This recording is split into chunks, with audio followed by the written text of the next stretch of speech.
Beneath the visible galleries and vaulted domes of Solemnace lies a different world, one not charted, not spoken of, and not named in any known Necron archive.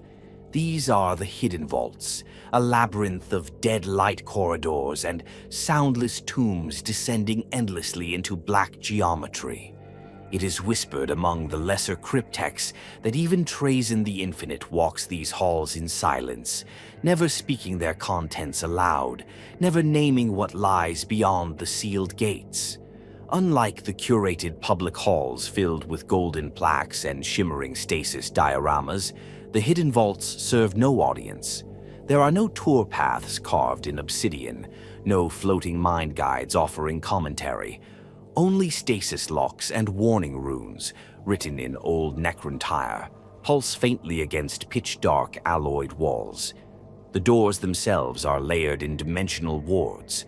No phase key is known to open them, save those etched personally into Trayzn's command protocols, buried deep in his throne will. Access to these vaults is forbidden even to his closest agents, not the acquirers, not the scribes, not the memory eidolon of Overlord Trimalek. None are permitted, for within these forgotten depths lie artifacts too unstable, too corrupted, or too significant to ever be shown, even to the eyes of eternity. One corridor in the deep vaults is spoken of only in riddles. The Dust Path, they call it. Its walls are lined not with displays, but with grav shrines, each dedicated to extinct dynasties. Inside rest the last remains of Necron kings whose names were wiped from history, those who defied the Triarch or sided with the Seton during the final sundering. Their thrones are frozen in stasis, forever crumbling, as if caught mid-collapse. Trayzn collects them not as trophies, but as warnings. This is what becomes of rulers who think themselves eternal beyond memory. Deeper still is the Null Gallery. No light touches it, no sound survives inside. It is said to house only one object, a perfect black cube floating at shoulder height in a void chamber. What it contains is unknown. What it is, uncertain. Some believe it is a caged sliver of pre-material reality. Others say it holds the pure concept of annihilation. But Trazyn visits it once every 10,000 cycles. No one follows. No one speaks of it when he returns. Another vault bears a strange title, one written not in Necron glyphs, but in untranslatable script older than the stars, the linguist's tomb. Behind its sealed vault door lie tablets of unknown language, spinning fractal obelisks, and scrolls that rewrite themselves. It was here, it is said, that Trayzn stored the fractured will of a defeated warp entity, bound in parchment and looped through dimensional chains of logic. The entity cannot speak, it cannot scream, it can only remember, and each time it forgets, the vault records a new page. This living archive grows eternally, bound in black glass volumes, labeled with nothing but a silver numeral. 0. There is the Vault of the Sealed Covenant, a triple-sealed chamber watched by canoptic reapers. None enter without vanishing. The last Necron to step inside was the archivist of the Nihilak dynasty, whose final transmission was 3 words long. It remembers me. The door has not opened since. Every vault in this sector operates on a logic all its own.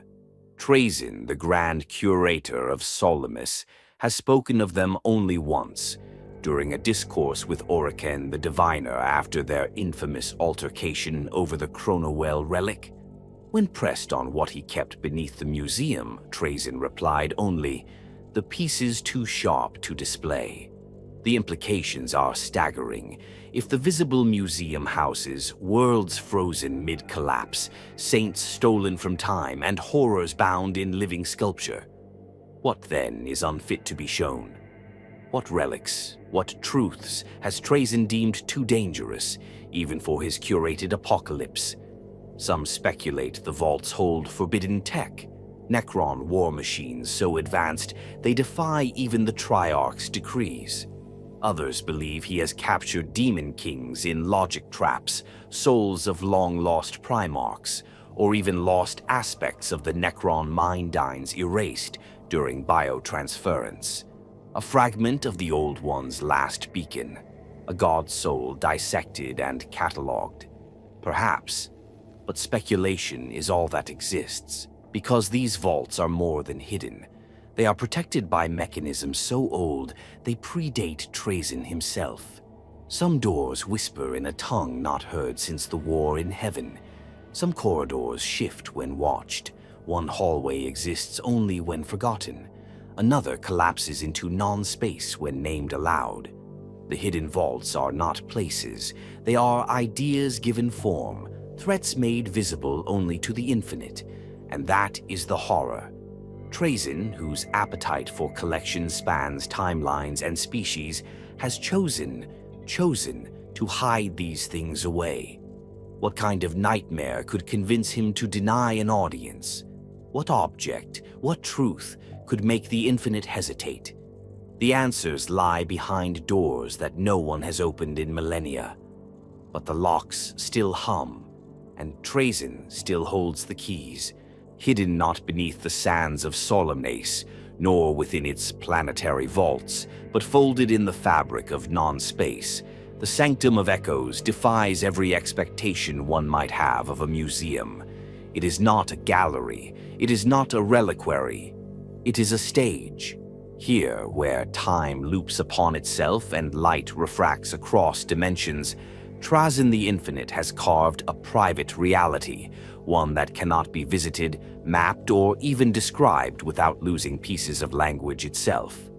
The sanctum exists between breath and memory, stabilized by Necron technologies so arcane they no longer translate into modern logic.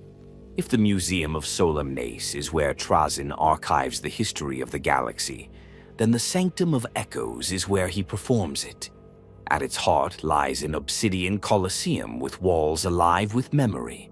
The floor is polished black glass, coated with fragments of forgotten victories and lost regrets.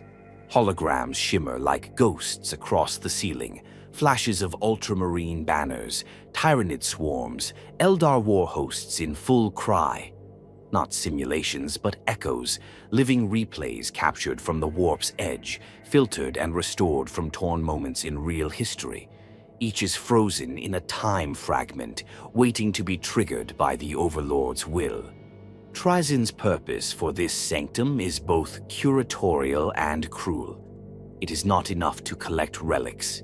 He must understand them. Not enough to possess heroes. He must test them. So he orchestrates wars.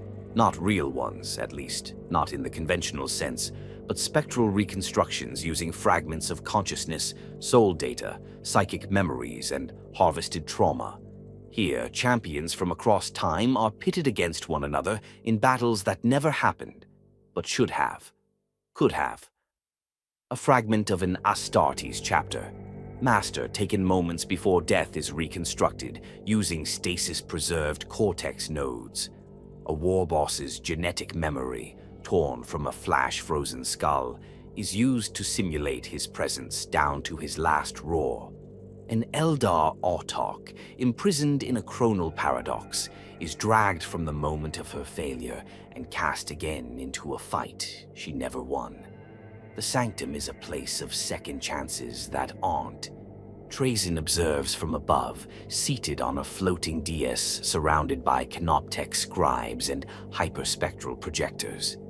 He takes no joy in the violence. He is no gladiator's patron.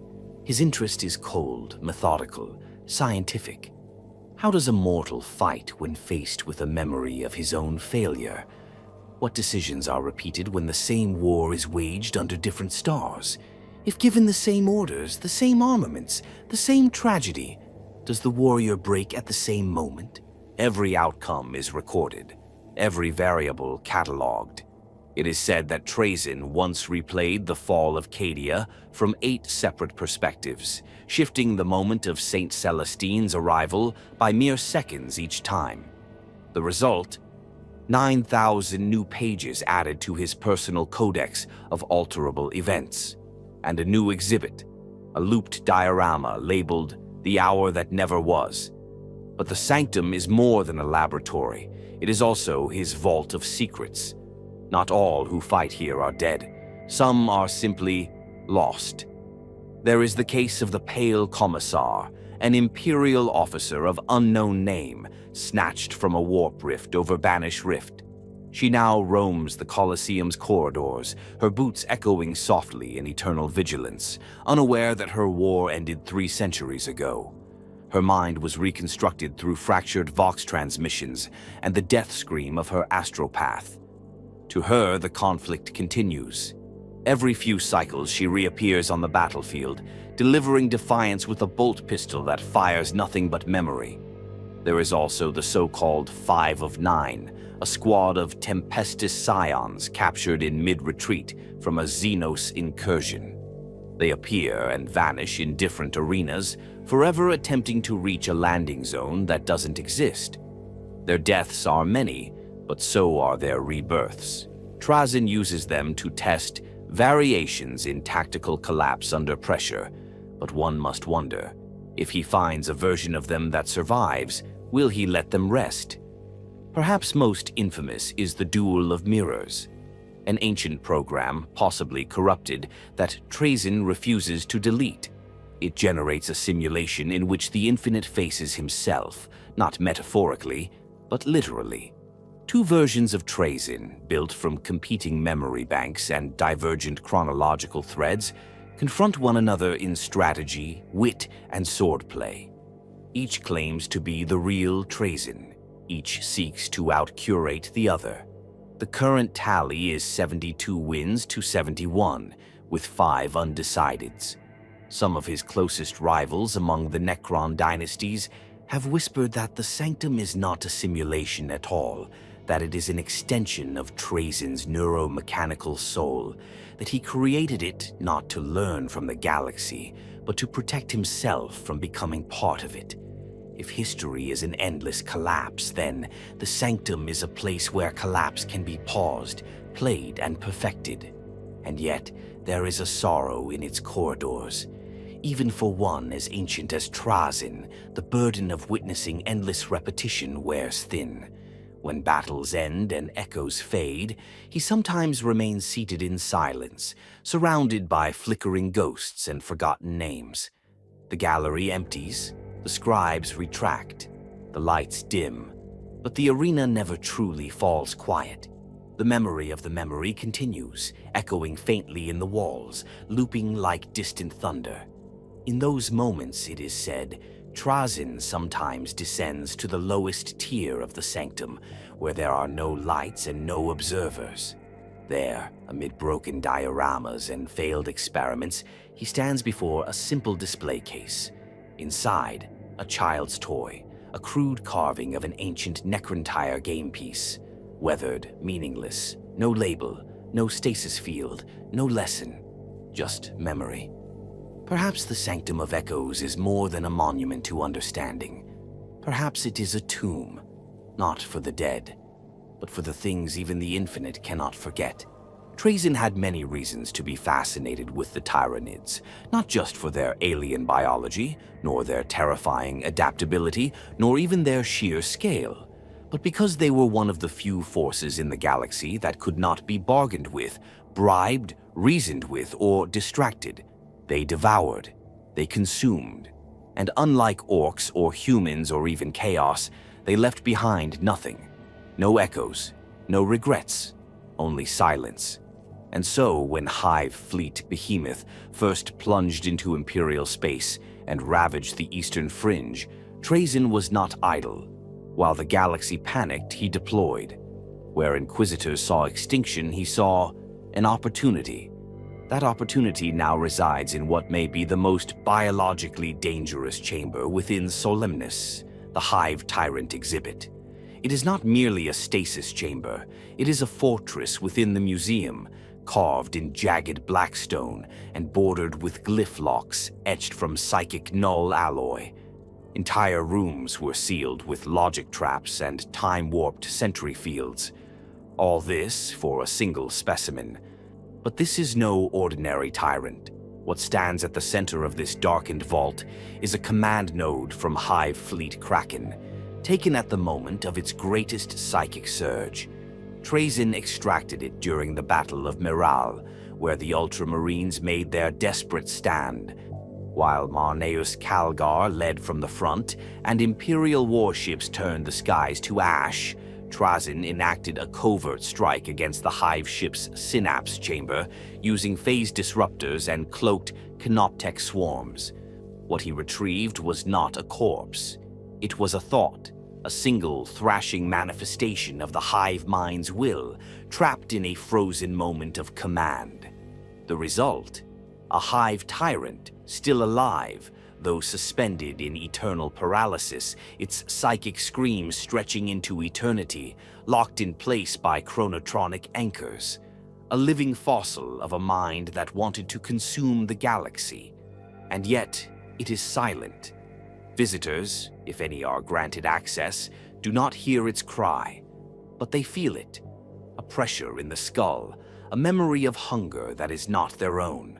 A sense of doom that creeps beneath the skin like infection. Trayzn did not stop at just one. The chamber contains more than just the tyrant. Positioned around it in concentric circles are synaptic fragments, lesser organisms from the same fleet.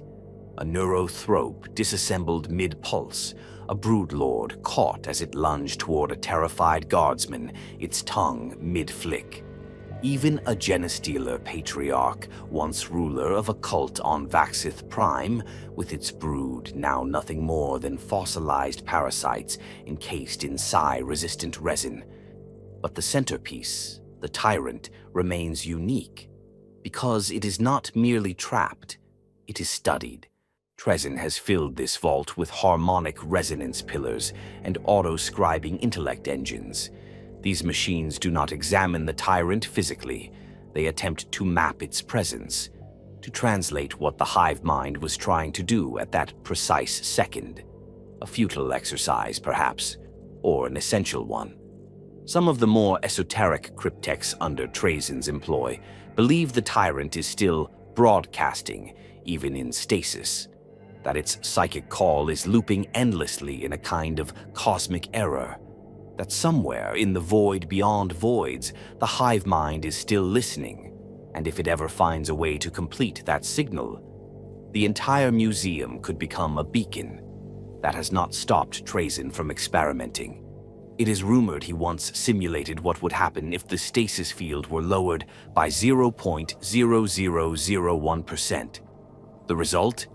3 canoptech drones imploded, a data servitor's brain caught fire, and a teleportation matrix several chambers away reactivated and began broadcasting coordinates in Tyrannid biorunes. He sealed the results and labeled them data not to be reviewed. There is another reason the tyrant exhibit matters. Unlike other creatures in his collection, orcs frozen mid-roar, space marines held in stoic glory, Eldar caught in final dances of light, the tyrant is not static in purpose. It is changing, slowly, subtly. Though physically immobilized, its biostructure is adapting. One day it is more armored. Another day its wings show signs of having never been clipped. Its claws adjust, evolve. Even in stasis, the hive mind seems to be responding, tweaking the creature's perfect form, as if trying to outwit the trap.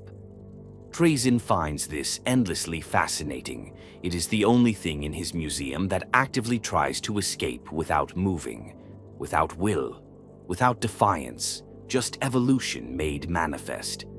There was an incident once, a minor power fluctuation, barely noticeable on the wider grid. Just one light flicker across 5 decks. But it was enough. The stasis trembled, and in that moment, before the failsafes re-engaged, the tyrant looked at him. Trayzn has never spoken of what he saw in those eyes. Not to the cryptechs, not to the other dynasties, not even to himself. But since that day, he has never returned alone. He always brings a Canoptech Lich Guard with him, silent, blade ready, and mindless. Just in case, some whisper that this exhibit is not just a curiosity, that Trazyn sees it as a kind of challenge, that in all the galaxy, only the hive mind threatens to possess a collection greater than his, that it too collects worlds, species, biomass, but it does so without care, without nuance. It consumes, Trazyn preserves. In this vault, then, lies the ultimate rivalry, not between Necron and Tyrannid, but between two models of eternity, one of hunger, one of memory. So he keeps it. He maintains the field, repairs the anchors, studies the noise, and deep in the data crypts of Solemnace, a single recording loop plays without end. Specimen designates itself nothing, identifies no culture, speaks no words, yet it adapts, it watches, it remembers. The hive tyrant does not move, but it is learning. And one day, when the stars align and the stasis field cracks, it will return everything it has learned. Solemnace is not the only vault in the galaxy, nor is Trazyn the Infinite the only collector. But he is the most dangerous. Not because he possesses the rarest artifacts, not because his museum stretches across dimensions, but because Trayzn plays the long game, not for domination, but for possession. And he plays it alone. At least, that's what the galaxy assumes. The truth is stranger, buried in veiled records and oblique Necron transmissions. There exists a clandestine body known only to the highest cryptechs and dynastic archivists, the Court of Curators. A loose confederation of Necron lords, cryptechs, and rogue intelligences who share a singular obsession: the collection, containment, and reinterpretation of the galaxy's past. It was never meant to be a formal alliance, but over countless millennia, as Necron dynasties rose, fell, and splintered, certain minds found common ground not in war or rulership, but in preservation. They were historians, chronomancers, gene weavers, and hoarders of forbidden truths.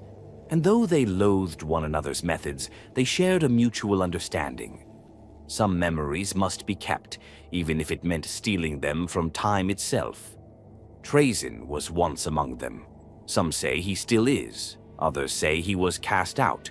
No records remain of the court's first convocation.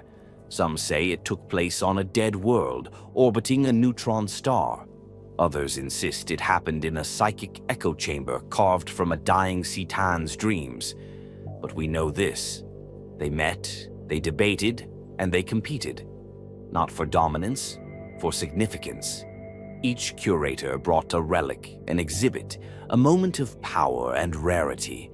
One brought the last breath of a silent king caught in a sound capture prism. Another displayed an artificial sun frozen at the moment of nova. One even claimed to possess the original mathematical proof of gravity scrawled in blood on the inside of a dead god's ribcage. Trayzn brought a painting. It was simple, crude, a child's depiction of a Necrontyr city drawn in charcoal on a piece of ragged cloth. The artist's name was unknown, the time period uncertain, but Trayzn's words silenced the chamber.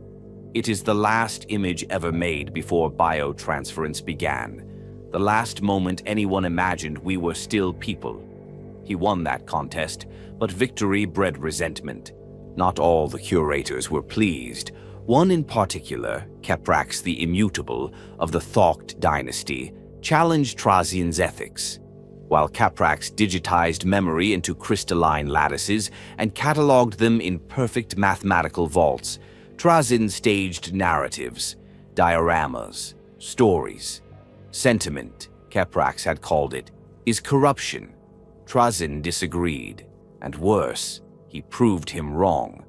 During the third convocation of the court, Trazyn unleashed his trump card, a memory chamber constructed from psychoplastic resonance, capable of making any viewer feel the emotional weight of a historic moment. It was not enough to see the fall of Tanagar. You wept for it. You mourned the orcs and the Imperials alike. You understood, viscerally, why the war had been necessary. That chamber still exists deep within Solemnace, though it is rarely opened. It is said that those who enter emerge changed, not because of what they saw, but because of what they were forced to feel. And for Necrons, for whom emotion has long been shackled beneath code, this is a violation bordering on heresy. The court fractured. Some hailed Trayzn as a visionary, others branded him a manipulator, a thief of authenticity. In time, the curators began acting against one another in secret, stolen relics, fabricated exhibits, false memories seeded into data vaults. Trayzn once discovered an entire fake gallery implanted within his own museum by a rogue curator named Mayhen Ra, a self-replicating archive that grew every time it was studied. He purged it, yes, but not before it infected a dozen visitors and forced him to quarantine the entire Upper East Wing for 7,000 years. And then there was the Curator's War, a quiet conflict never fought with legions or fleets, but with lies and illusions. Trayzn's diorama of the Siege of Vraxis was replaced with a subtly altered version, one where the Astra Militarum won through divine intervention rather than tactical sacrifice. It took him 2 centuries to realize it. He responded in kind. On a moon museum run by the silent curator Zal, he seeded a virus exhibit that caused all chronometric data to scramble. Zal's entire collection unraveled, events playing backward, forward, sideways. It was a disaster, or a lesson. Trayzn never explained which. Now, the Court of Curators meets only in abstract space, memory chambers projected through the Black Mirror networks. Their gatherings are filled with suspicion. Each curator veils themselves in false identities, masking their signature memory scripts. Their contests continue, but they no longer reveal their true pieces. Everything is layered in deceptions. No exhibit is trusted, and yet they keep meeting because they must, because someone or something has begun stealing exhibits from all of them. Entire timelines wiped clean. Relics vanished, not stolen by each other, but by a new force, one none of them recognize. Trayzn believes it is not a collector, but a consumer, one who does not preserve or document, but erases, a final rival. And so the court endures. Broken, paranoid, brilliant. They spy on one another, sabotage each other, but in moments of rare clarity, they share knowledge, because the annihilation of history is a threat even greater than the falsification of it. Some believe Trazyn has created a special wing of Solemnace dedicated to his experiences with the court, a hall of masks, each representing a rival curator, each encoded with memories of their battles, their victories, their betrayals. He visits it often, and sometimes he adds a new mask, not out of hate, but out of respect. Because in his twisted mind, Trayzn understands that the only thing more eternal than memory is rivalry. There is a saying whispered among the few who survive long enough to leave Solemnace. The most dangerous thing in Trayzn's museum is the exhibit that's not real. It is not a threat. It is a warning. Nestled far from the grand halls of stasis-cradled heroes and chronometric battle tableau lies a dimly lit wing that most maps do not acknowledge. The entryway is plain, devoid of ornamentation or title, but a small, pulsing glyph over the archway reads one word in archaic Necrontyr script, Kahatdrin, a term which roughly translates to the illusion that thinks. This is the Hall of Deception. To understand it is to understand Trayzn's deepest paranoia, that even memory can lie. And so he created a space not to store truth, but to test it. It began centuries ago with a simple experiment. Trayzn forged a replica of a relatively minor relic, a weathered space marine helmet said to have belonged to an unknown warrior during the Damocles Gulf Crusade. He intentionally seeded this artifact into the lower archives of the museum with a few scraps of fabricated data, a name, a rank, a heroic act never recorded. Then he waited. It took precisely 134 years. By then, 3 Imperial historians, 2 Necron cryptechs, and a rogue Aldari seer had all referenced the noble last stand of Brother Captain Arvin Braxos. His memory had spread like a virus, reproduced in essays, quoted in cogitator sermons, even simulated in smaller Necron collections as a case study in human defiance. The helmet had never existed. Trayzn was delighted. Thus, the Hall of Deception was born. It is not a gallery in the traditional sense. It is a machine, a cognitive crucible disguised as a museum. Each exhibit in the hall is crafted not to preserve history, but to trick those who observe it. Every stasis field, every plaque, every rune-inscribed case contains subtle errors, a date that is off by 1,000 years, a name with a single letter variation, a weapon that gleams just slightly too brightly, a saint posed in a manner inconsistent with their doctrine, and always a false narrative hidden in plain sight. The goal is simple: to see who believes. Trazyn watches through phase ghost projectors and whisper drones, recording every reaction. When Inquisitors are granted access, they often linger in the Hall of Deception longer than anywhere else, puzzling over inconsistencies that seem to evaporate the moment they try to articulate them. Some leave shaken. Others leave convinced they have uncovered a hidden truth. All are wrong. The hall adapts. It evolves. Exhibits are modified based on how visitors respond.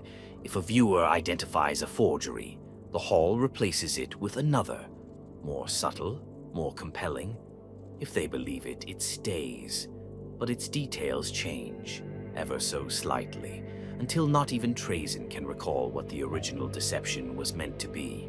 One infamous example was the Helix Core of Kal Torath, an ornate golden device said to have once powered a fragment of the Golden Throne itself.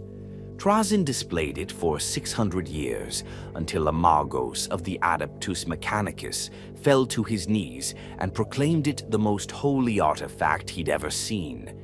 The Magos then began violently debating with his own attached engine seers, some of whom argued it was heretical in design. Trazyn removed the exhibit the following week. He replaced it with a corrected version, one that bore even more ostentatious mechanicum glyphs, some of which had never existed in any known lexicon. When the Magos returned a century later, he refused to acknowledge the change. Memory, Trazyn mused, is a hall of mirrors where the observer paints the glass. The Hall of Deception also houses traps, not for the body but for the mind. A certain chamber, hexagonal in design and rimmed with psychometric crystal, houses what appears to be a depiction of a diplomatic meeting between the Emperor of Mankind and a Necron emissary. The figures are flawless. The setting is regal. The moment appears to exude profound consequence. The meeting never happened, and yet the longer one observes it, the more convincing it becomes. Visitors begin to remember this moment as if they had studied it before. Some even recall speeches, entire dialogues, as though they had lived it. This is no accident. The diorama emits a low-frequency mnemonic pulse, a waveform crafted from fragmentary echoes of real events, spliced with emotional projections from dozens of historic psychers and imperial scribes. The viewer isn't just watching, they are remembering something that never occurred. Trayzn cataloged the hallucinations. In one such case, a visiting rogue trader began quoting from a non-existent treaty called the Ether Concordat, citing its provisions in an attempt to negotiate with actual Necron emissaries. He was vaporized for his arrogance. The hall does not apologize. It simply evolves. Over time, Trayzn began using the hall as a proving ground, not just for external guests, but for his own agents. Cryptechs under his employ are sometimes tested by being sent into the hall and instructed to recover a lost truth. What they return with is never what they were supposed to find. But Trayzn learns from their failures, not because he wants to punish them, but because it helps him understand how the galaxy lies to itself. There is no recorded map of the hall's contents. Every visit is slightly different. Some rooms appear only to specific visitors. Some doors lock behind you and will only open once you've understood the deception. In some extreme cases, the door never opens again. Their screams are preserved, not as warnings, but as new exhibits. In one unlit hallway at the far end of the wing, there is a single empty plinth. It bears a plaque that reads, "You have been here before." No one remembers standing there, and yet every visitor swears it feels familiar. The Hall of Deception is not about truth. It is about the fear that truth may not matter, that in a galaxy of shifting timelines, psychic residue, and rewritten memory, the only thing more dangerous than forgetting is believing something false with absolute certainty. And in this way, it may be the most honest room in the entire museum. Beneath the thunderous spires and glowing timelines of Solemnace lies a chamber untouched by grandeur. There are no dioramas here, no suspended battles frozen mid-roar, no dancing canoptech drones reciting victories. There is only dust, stone, and silence. A place of shadows lit not by stasis fields, but by dim, flickering memory lanterns, casting no warmth, only outline. This place is known by a name Trayzn never spoke aloud, but etched once into obsidian in forgotten script. The ossuary of lost crusades. It is a tomb, yes, but not of bodies. The mausoleum of failure, of campaigns that never were, or were buried, or were stolen from memory entirely. Unlike the glorious exhibits Trayzn showcases to immortalize pivotal events, this ossuary is reserved for the forgotten, battles the Imperium erased, wars the Xenos never acknowledged, uprisings so utterly annihilated that no one remains to remember they occurred. And that is precisely why Trayzn treasures them most of all. To him, what is remembered is simply a copy. But what is lost, what is erased, is pure, untouched by bias, free of embellishment. Virgin history, waiting to be unearthed. The ossuary is built like a catacomb, carved in perfect geometric spirals. Along each wall are sarcophagus-like alcoves, each holding artifacts from wars the galaxy never admitted existed. One such display houses a broken power blade with the cog-tooth imprint of the Adeptus Mechanicus along its edge. There is no record of its origin. The alloy is unfamiliar. The blood on the edge has DNA markers from 3 extinct human subspecies. Trazyn's own attempts to locate the conflict through chrono-diviners returned only static and a phrase, Operation Choral Silence. What was choral silence? A purge, a betrayal, a genocide carried out in the void between Segmentum Pacificus and Ultima? Trazyn does not know, and that's why he keeps it. Nearby, a rusted helmet rests in a glass case without labels. Its size is enormous, clearly Astartes. But the chapter heraldry is unrecognizable. A burning sun eclipsed by a hand of bone. No record in any Imperium archive identifies such a symbol. The armor paint has flaked away, leaving behind only blackened ceramite and an aura of trauma preserved in psychic residue. Trazyn once had a psychometrian touch it. The scribe collapsed, babbling nonsense, then died after scribbling a single phrase across the floor. They fell before they began. In another vault, deeper still, lies a stasis cylinder containing a tactical map etched into flesh. The skin appears human. The map is a 3-dimensional representation of a star cluster that no longer exists. Destroyed? Consumed? Shifted out of phase? None can say. But the map contains record of fleet maneuvers, orbital deployments, and orders signed by a High Lord of Terra whose name has been struck from all records. Even Trayzn cannot identify the face. The stasis field is triple locked, not for security, but because the map whispers. The whispers do not form language. They are impressions, urgency, failure, screams of men not dying but being forgotten. The object was recovered not by Trayzn, but gifted to him by a defeated Necron rival, who'd attempted to manipulate the memories of an Imperial archive world and was instead consumed by the backlash. He delivered the map in silence and died shortly thereafter, his data stores corrupted by what he called a lie that wouldn't stay buried. Each artifact in the ossuary is curated with purpose, not just to preserve, but to defy. Every relic here is an act of resistance against the erosion of meaning. Trayzn walks these corridors rarely, but when he does, he often comes alone. Without his archivists, without drones, without guards, because in this place even the Infinite must walk carefully. There is a particular alcove, one that Trazyn visits more than any other. Inside it is a single scorched banner, a golden eagle torn down the middle, bloodied cloth, las burns, ichor. Beneath it, on a slab of grav-suspended marble, lies a simple phrase in High Gothic: for the 9th Crusade.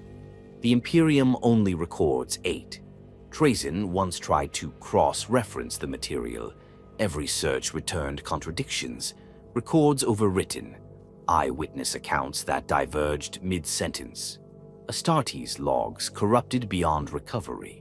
One data slate even burst into flame when connected to the Solemnace Central Archive. The Crusade never happened, and yet its ashes remain. He keeps it because it matters, because someone somewhere fought and died and was erased. Not just from record, but from reality. He suspects inquisitorial involvement, perhaps a failure so vast, so existentially damning that the Lords of Terra had no choice but to rewrite the galaxy to forget it. But they missed one piece, and Trayzn owns it. Another chamber houses shattered orc glyphs scorched into a stone tablet, supposedly looted from a world called Skarzun. The Imperium has no record of this planet. Even warp probes return no signal. But the glyphs reference an interspecies alliance, orcs and Tow, fighting a shared threat described only as the Grey Hunger. Whatever it was, it ended the planet. And the alliance. The Hall is not just human.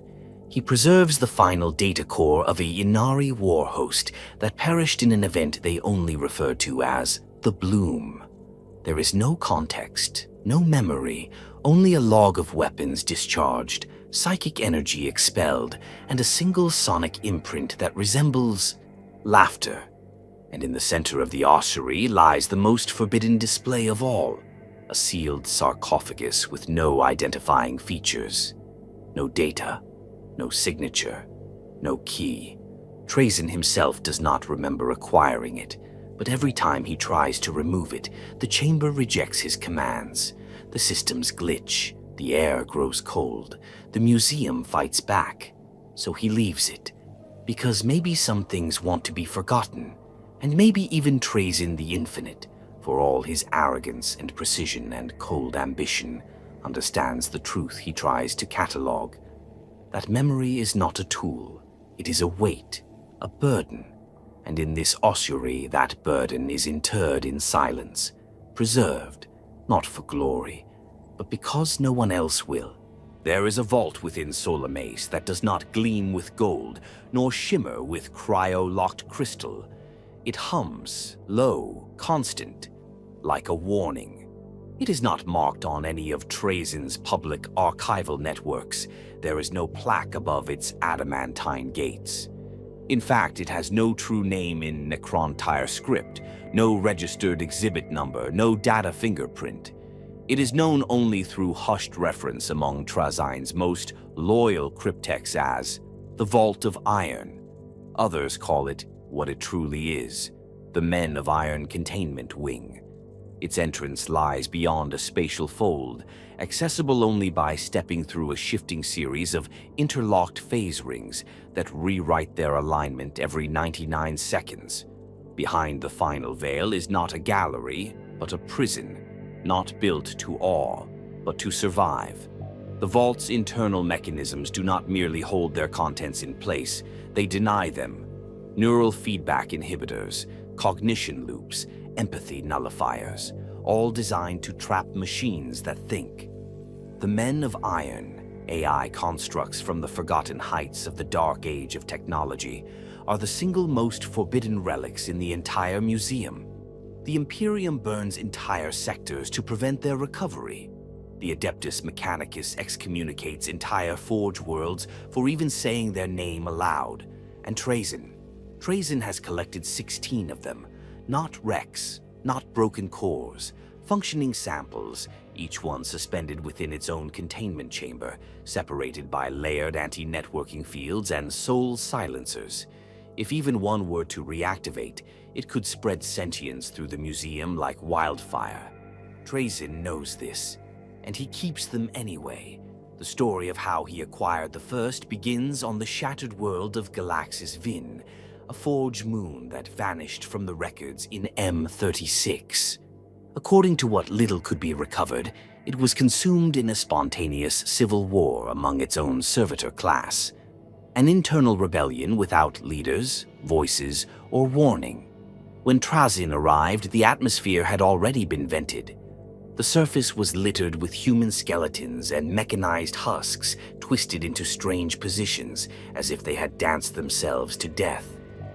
At the heart of a collapsed cathedral of data psalms, he found it, a humanoid construct 3.1 meters tall, plated in pre-imperial alloys unknown to even his databanks. It stood motionless before a cracked altar. At its feet, 100 dead tech priests knelt in a perfect circle, their bionic skulls fused together into a single ring by some internal logic. The machine turned to Trazyn and asked in fluent Necrontyr, "Have you come to remember us?" He sealed it instantly and brought it to Solemnace. That unit, now referred to only as Iron Form Alpha, remains under 200-fold stasis compression. Trayzn does not allow it to speak. He does not let it think. But its presence has already infected its surroundings. Machines in the nearby wings have begun to exhibit irrational behavior. One Canoptech scarab began engraving geometric poetry into the floor. Another stopped responding to commands entirely, until it was ordered to clean Iron Form Alpha's casing. The vault holds more than just Alpha. In Sector B stands the remains of an automated war architect, recovered from the deep crust of Kargos Delta.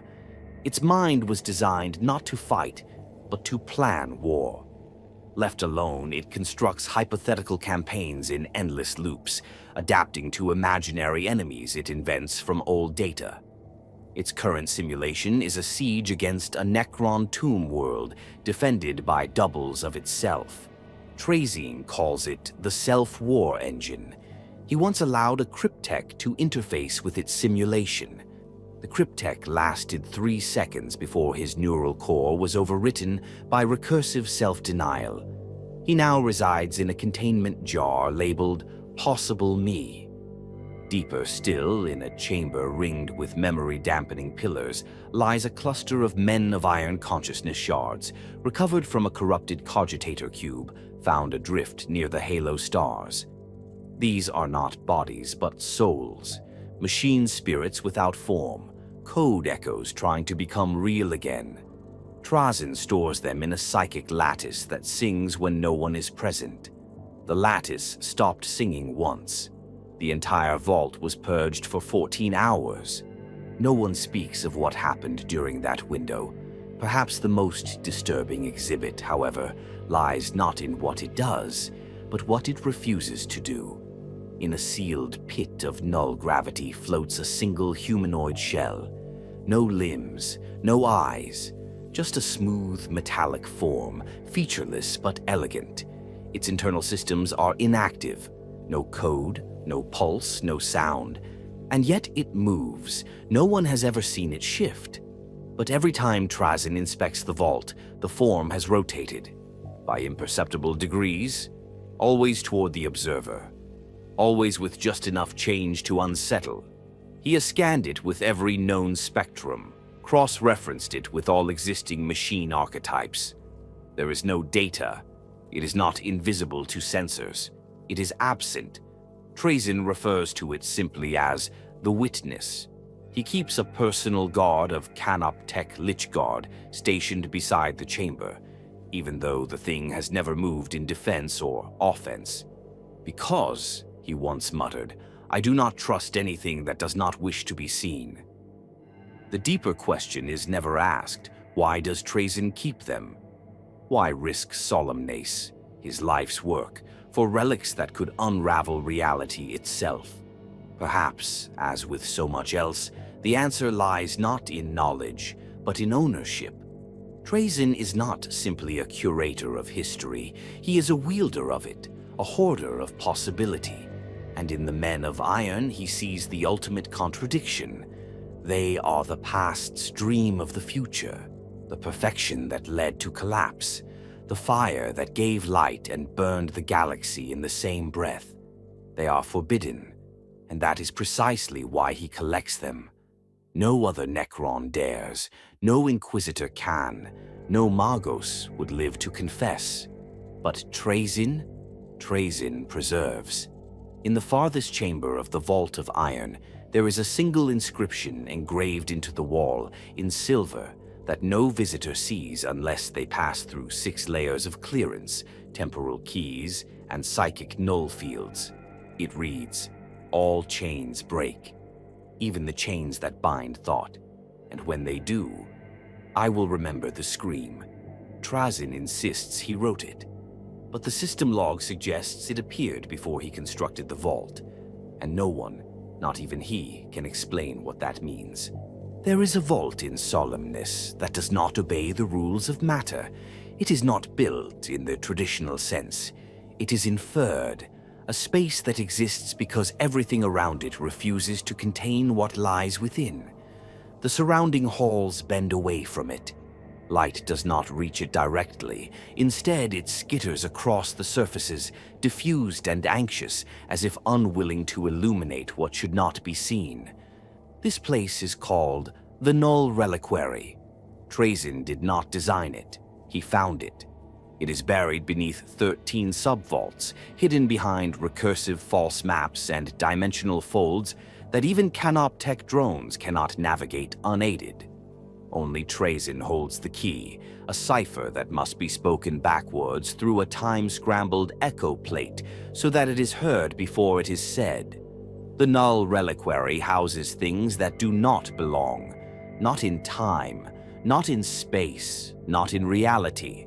These are not simply rare artifacts or forbidden relics. These are anomalies, items that defy categorization, objects that contradict causality, items that should not exist, and yet undeniably do. Trazyn's first encounter with such an object occurred not on a battlefield or in an ancient tomb, but aboard an abandoned black ship adrift near the ruins of Catavox Theta. The vessel was long dead, its Geller field ruptured, its crew calcified mid-scream. Inside the Psyker containment vault, he found a box. Plain, wooden, unmarked. The moment he looked at it, his internal chronometer desynced. By the time he left the ship, only 9 minutes had passed inside, but 31 years had elapsed outside. He brought the box back to Solemnace and placed it in a reinforced display cradle. He has never opened it. He never will. The box now rests at the heart of the Null Reliquary, surrounded by glyphs that flicker in non-linear syntax. They are written in a language Trazyn claims he invented himself. Others whisper he simply remembered it from a future that hasn't occurred yet. The reliquary contains fewer exhibits than most wings, just 12 objects. But each one is a paradox, an enigma that threatens the very integrity of historical understanding. On the far wall floats an object suspended in gravitational lock, a data tablet bearing the imperial aquila, partially melted, covered in ash. The contents of the tablet are heavily corrupted, but Trayzn has managed to extract fragments. This message is for Lord Guilliman. The signal is breaking. Kadia has fallen. The Blackstone has been reawakened. Repeat, do not activate the second arc. It isn't real. Trazyn believes the message was never sent, the implication being this was a version of reality where Guilliman received a warning, but he doesn't remember where or when he found the tablet. There are no corresponding battle records. Kadia did fall, but not like this. The second arc is unknown to all, except the object remembers. Trayzn stores it behind a veil of memory scrubbers, not because it is dangerous in itself, but because it is contagious. Anyone who observes the tablet for more than 7 seconds begins recalling events that never happened, battles fought in reverse, timelines where the Horus heresy ended before it began, visions of the Emperor kneeling before someone unseen. A custodian once breached the Null Reliquary during a temporary alliance with Trayzn against a mutual demonic incursion. He stared at the tablet for a mere moment. He did not scream. He did not run. He simply sat down, removed his helmet, and said, "We were the ones who fell." Trayzn could not undo whatever the custodian saw. He simply added him to the exhibit. The custodian sits there still, immortal, silent, staring. Another relic defies every known law of mass, a spear too large to exist in the space it occupies. It is 3 meters long to the eye, but its gravitational footprint suggests it occupies at least 9 kilometers of folded matter. Where? How? Trazyn cannot explain. It was recovered from a battlefield orbiting a long-dead Necron world embedded in the spine of a being whose physiology resembles no known species. The being was made of mirror-like bone and gold-threaded nerve matter. When touched, it dissolved into static. Trayzn refers to the weapon as the Spear of the Uncreated. He does not let even his cryptechs near it. Once, a Canoptech wraith drifted too close. It immediately turned inside out, not torn apart, not broken, simply reversed. Its existence folded backward. Trazyn had to erase 3 days of museum records to contain the feedback. And then there is the stone that remembers itself. It is, quite literally, a black rock. Rough, unremarkable, but if moved from its plinth, it will reappear the next cycle in the same place. Always clean, always untouched. Even if disintegrated, its exact mass reforms overnight.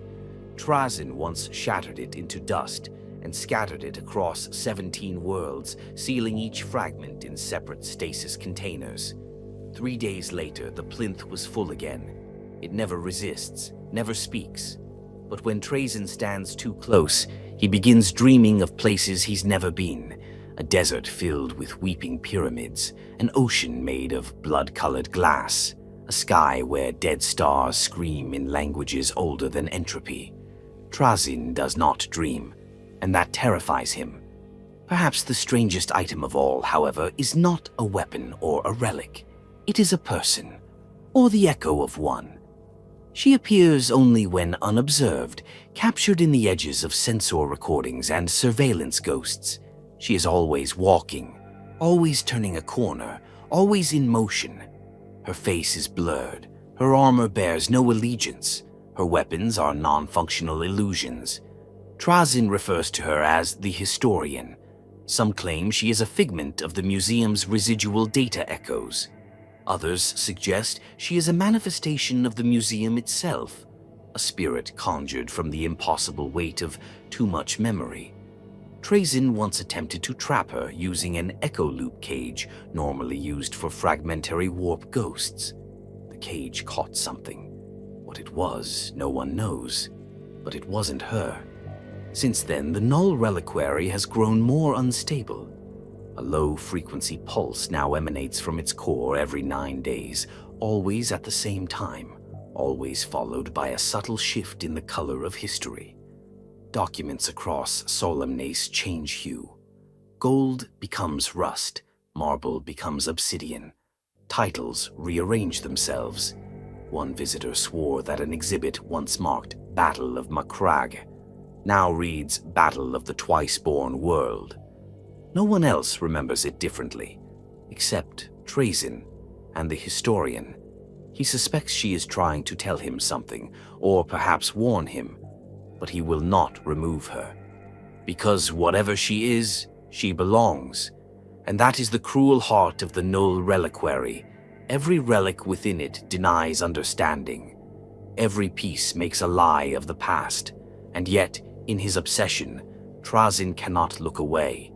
He believes that truth is the most dangerous thing one can collect, and in this reliquary he stores it not to protect others from it, but to protect it from being destroyed. There is a wing of Solemnace from which no sound escapes, not silence, not hum, not even the low thrum of Necron technology that pulses like a heartbeat through every other corridor of the museum. It is not muted, it is voided. The air itself refuses to carry vibration. No echoes linger. The entrance is a narrow archway of black stone, smooth and seamless, unadorned save for a single sigil etched above it. A twisted triskelion whose points curl inward, not outward. Beneath the sigil are 4 words in ancient Necrontire. Let none speak again. This is the choir eternal. It is not a place of song, though once it was. Now it is a prison of voices, where other wings of the museum catalog relics of power, or creatures of legend, or battles of immense consequence. The choir eternal exists to contain something else entirely, the essence of expression. Not thoughts, not minds, but voices, memories of speech, echoes that refuse to die. Trazyn did not build this place on a whim. The concept emerged from a problem. Centuries ago, during the excavation of a ruined vault world lost to the Hrud migrations, he encountered a relic unlike any other, a shard of crystalline lattice that emitted no energy, no radiation, no warp signature. And yet when placed in proximity to other artifacts, it began to speak, not in words, not even in sounds, but in memories of words. It projected the impression of being spoken to, not messages, not intent, just the sensation of conversation, laughter that no one heard, arguments that made the air feel tense, comfort that crept in like a forgotten embrace, the very psychic presence of speech. And worse still, it responded. It did not say anything, but it remembered what others might have said to it, and reflected those echoes back through the minds of anyone nearby. Trayzn, fascinated and unnerved, brought it to Solemnace, and there it grew louder. The Canoptech units near it began twitching. Lichguard posted near the exhibit would turn as if addressed, only to find nothing behind them.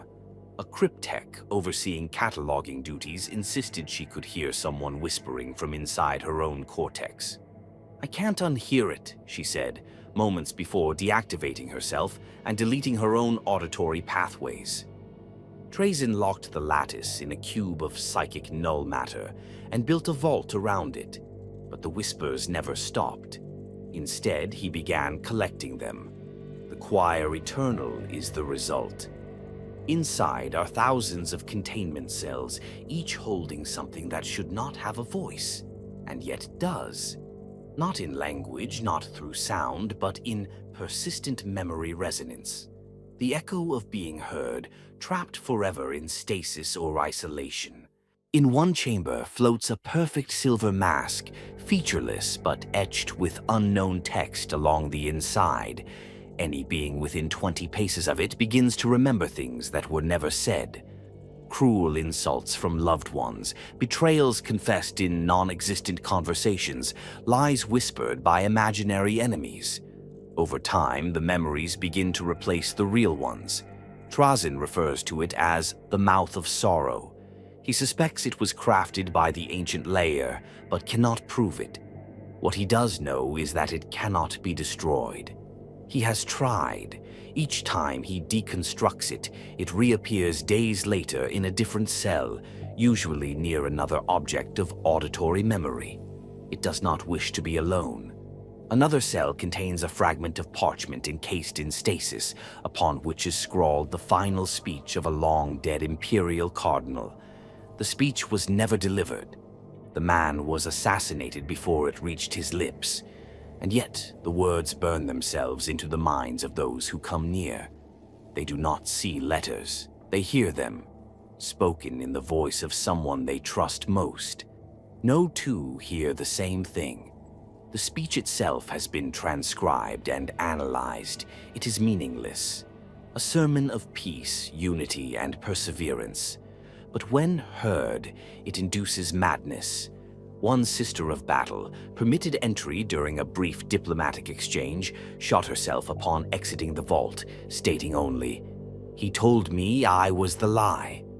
Another exhibit is little more than a stone, smooth, round, dark, found in the ruins of a lost Eldar craft world. It hums slightly just at the edge of perceptibility.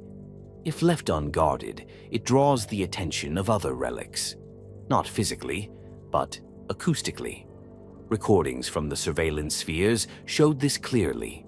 Stasis cages would vibrate in time with the stone's pulse. Voice-based exhibits began harmonizing with it, shifting frequency, rhythm, even content. One artifact began producing new phrases, ones not previously stored within its data core. Trazyn does not know what the stone is. He only knows what the Eldari called it, the first silence. And still deeper within the vault, locked behind a corridor of psychic dampeners and mnemonic suppressors, lies the most dangerous relic of all, a sealed cylinder. Black metal, etched with both Imperial and Necrontire scripts, overlapping, contradictory. No one knows who made it. Trazyn found it buried in the crust of a dead moon, orbiting a demon-infested warp breach. It does not open. It has no visible controls, but once every 88 days it vibrates. And when it does, you can hear it, only for a second. A scream, a plea, a child's laugh, a soldier's prayer, a mother's last breath, a god's final order, a heretic's laugh, all layered at once, all at the same time. The cryptex call it the voice that was all. Trayzn has ordered it never be touched, moved, or studied further. He placed it at the absolute center of the choir eternal and surrounded it with a chorus of null wards and echo absorbers. But recently the records have begun changing. The logs show the cylinder has moved 3 meters left. It hasn't, except it has. The surveillance recordings disagree. Some show it rotating slightly between pulses. Others show brief hallucinations. Individuals walking past the cylinder who don't exist, mouthing words that cannot be translated. When slowed down, one archivist swore she lip-read the phrase, "You were never alone." The choir eternal continues to expand. New objects arrive every decade. A Vox recorder pulled from a shipwreck where no crew ever lived. A cracked servo skull that repeats a language no lexicon can identify. A pictograph etched with sounds that should not be visible, and yet are. Trayzn never speaks within the vault, not because of superstition, not out of fear, but because he knows. Every word spoken in the choir eternal is recorded, not by machines, not by databanks, but by the voices themselves. And one day, they may speak back, buried beneath the glittering chrono-sculpture galleries and the solemn reliquaries of shattered saints. There lies a vault within Solemnace, unlike any other. A chamber built not to preserve what was, but what might have been. A chamber where the past is not static, but mutable. Where every decision that was never made still echoes, suspended in stasis. Trazyn calls it the theater of war unfought. It is not a metaphor. It is a literal theater, a sweeping circular hall of black obsidian, carved with seats like a colosseum. Each tier descends toward a central stage of shifting light and hard light projectors, locked within a perpetual refractive storm. The ceiling is a living data sphere, constantly rewriting itself, displaying battlefield clouds, warp storms, planetary masses, and orbital debris fields that have never existed. Not in this timeline, not in this universe. Here, Trayzn curates a different kind of history, the unreal, the hypothetical. Not dreams, not simulations, but carefully sourced would-have-beens, drawn from fractured temporal echoes, chronotronic bleed, and psychic afterimages. Where other collectors chase the artifacts of what occurred, Trayzn seeks what was prevented, a gesture that wasn't made, a trigger that was never pulled, a betrayal that fell 1 second too late. To most, such pursuits would be meaningless, ephemera without weight. But to Trayzn, these are the most precious relics of all. They are possibility, bottled and refined, sourced not from imagination, but from real moments where reality nearly bent in another direction. The theater is home to 99 scenarios, each stored within its own radiant prism of phase-bound logic. They are not passive displays. They are interactive echoes, micro-realities that can be stepped into and observed, provided one wears the appropriate chrono seal to prevent cognitive fracture. One such display, held within a crown-shaped data helix, depicts a scenario titled "The Unity Reversed," when the Emperor fell before Terra was united. Within, the viewer walks the surface of a ruined Terra. The Emperor, slain by Proto-Thunder warriors, lies in a crater of fire. The Primarch project is never launched. The galaxy is divided between techno-barbarian empires, Eldari enclaves, and warp-feeding cults. The Mechanicum never binds itself to mankind. The Webway project remains untouched, and the age of strife never ends. The vision is so vivid that one visiting Magos from the Forge world Voss Prime tried to remain within the echo. He disconnected his life support systems in the real world to die inside the alternative timeline. His corpse still rests in a containment shell nearby, surrounded by his recorded final words. It was better. We were free. Trayzn has since upgraded the seal requirements.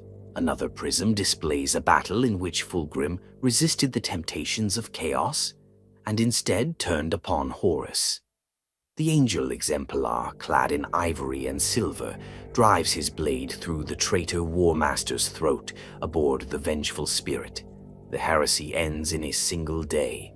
No siege of Terra, no fall of Magnus, no demonhood.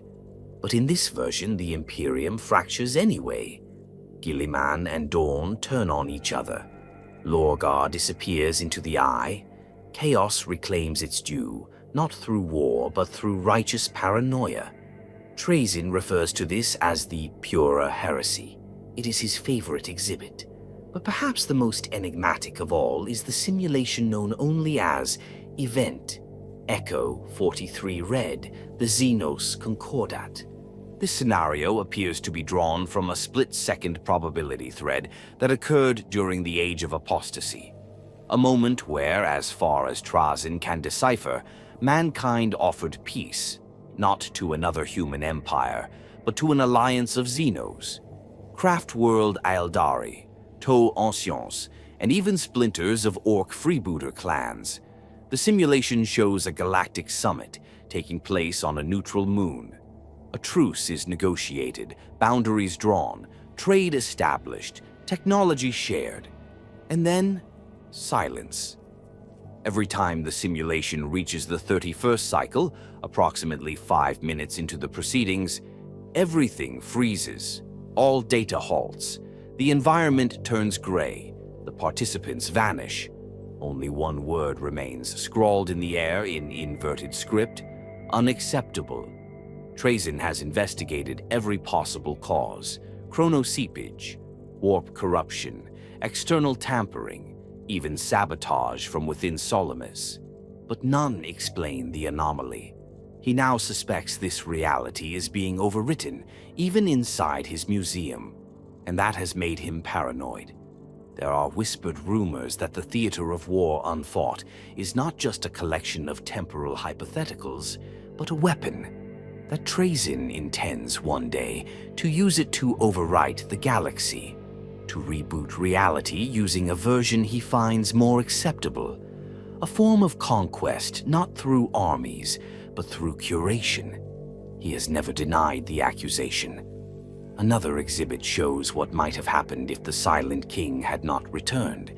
In that version, the Necron dynasties remain fractured, but free. Orokin dominates the stars. Trazyn himself rules Solemnace as a monarch, not a curator. The museum is no longer a place of containment, but a palace of eternal enlightenment. Trazyn visits that echo often. He never says why. Some of the prisms in the theater are empty. This is by design. They are waiting for other timelines to branch and collapse, waiting for choices not yet made, failures not yet realized. Trayzn has encoded them with adaptive matrix fields. They will capture temporal bleed from pivotal moments as they occur. When Guilliman makes a decision, when Abaddon fails or triumphs, when the Emperor finally stirs, history will try to resolve these moments with finality, but Trayzn will catch the ones that never happened. The theater is not just about curiosity, it is a challenge, a direct affront to linearity. The Imperium believes in a single, golden, God-ordained timeline, but Trayzn knows better. He has seen too many versions, too many failures, too many victories lost to the abyss of choice. He does not just collect them, he preserves them, he guards them, and above all, he remembers. Because even if a war is never fought, even if a world is never saved or damned or burned, the possibility of that act is still sacred, and it belongs to him now. The theater's deepest level contains a single prism that none may access, not even Trayzn. It is locked behind a code that has no key, a cipher that will only activate if he ever truly dies. The title of the scenario within is The Timeline Where Trayzn Never Was. He does not speak of it, he does not go near it, but sometimes in the empty dark of Solemnace, he wonders what version of the galaxy exists without him, and whether it is better for it. And in those moments, the theater grows just a little more vast. There is a chamber in Solemnace that is not ancient, nor venerable, nor echoing with the weight of a billion-year past. It is new, alive, growing, hidden beneath sub-level theta nihil. Its walls shift with unformed purpose. The stone is soft, not flesh, not metal, but something between. Biolith, adaptive matter designed to mold around its contents and protect them from interference. Even from Trayzn, it is not a wing of proud relics or sealed heroes. It is not a gallery of wars lost or legends won. It is not even truly a display. It is a nursery, and it is called the Obsidian Nursery. Trayzn discovered the concept by accident, as with many of his most dangerous treasures. During an incursion into the still-living underwarrens of a Tyranid-infested moon, he stumbled upon a stasis cocoon unlike the others. It pulsed with psychic tension but was not of the hive mind. Instead of reacting with instinctual hunger, it responded with measured curiosity. Probes sent toward it returned altered, their alloy warped into new shapes, as if evolved to serve the cocoon's function. And when Trayzn touched it, it spoke. Not in words, but in sensation, an invitation, an urge to protect, preserve, grow. He brought it to Solemnace, against Orokin's warnings, against the Void Dragon's silent disdain, even against the rare tremor in his own normally imperious certainty. He placed it in isolation, built a containment cradle, surrounded it with cryptech wards and canoptech monitors, and the cocoon hatched, not a creature, but a vault, It constructed itself over 17 hours, tearing through the surrounding vault stone, integrating museum data feeds, and spawning organic filament chambers lined with microthrones, incubation bays, and unmarked pods. Inside each pod was a child, but not human, not Necron, not Xenos, not warp-spawned, not anything identifiable. They were beginnings, templates, matrices of potentiality suspended in primordial gel, not born, not made, merely arrived. Trayzn at first did not understand. He attempted genetic sequencing. The results returned static. He applied temporal resonance mapping. The results projected multiple origin points. Each child appeared to simultaneously come from 6 different futures and 3 pasts. One pod even held a being that had never been conceived at all in baseline causality. The Obsidian Nursery did not respond to his inquiries. It simply continued to grow. More pods appeared, dozens, then hundreds, each one encased a being in developmental stasis, preserved at the moment of unrealized destiny. Some wore fragmentary robes, some bore archaic armor, some radiated faint warp light, others shimmered with null energy. One held a creature with 6 wings and a crown of neural fire. No one Trazyn consulted could decide whether it resembled a demon or a saint, and that perhaps was the point. The Obsidian Nursery does not preserve things that were. It preserves what could one day be, individuals who might become tyrants, martyrs, messiahs, weapons, or walking catastrophes. Not clones, not relics, not copies. Possibilities. There are whispers among Trazyn's inner cryptex that the nursery is alive, not sentient in the biological sense, but intelligent in some higher order fashion, that it curates not just for preservation, but for some deeper end. One pod began glowing in sync with the activation of the Great Rift. Another pulsed whenever the Tyranid hive fleets crossed the galactic disk. One pod has not stopped humming since the awakening of the Silent King, and one, sealed behind 4 layers of containment, holds a child that resembles the Emperor of Mankind as he appeared in M1, according to the most ancient Terran pict captures. It is not the Emperor. It cannot be. The gene markers don't align. The psychic presence is hollow.